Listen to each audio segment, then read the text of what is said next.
चार बीड़ा के 10 टका दीछे। एंता सस्ता मिलसी हमर सोमवार बाजार ने। उइल डाल बिकी आनला बोले 20 टका बिकुछुन 4 बीड़ा के। मुझे 10 टका दिकिना घेनी आनु छे। 10 टका 10 टका देली 2 किलो टमाटर धरली यार पले आइली।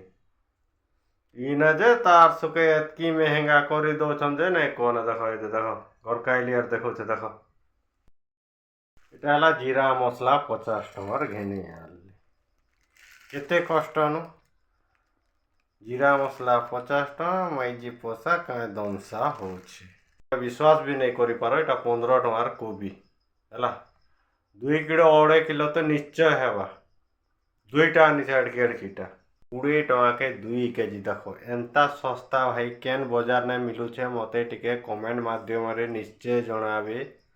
আমার সোমবার বাজারে এন্তা সস্তা মিলছি শাক ডাল। ভিডিও ভাল লাগলা বলে লাইক করব, কমেন্ট করব, শেয়ার করব।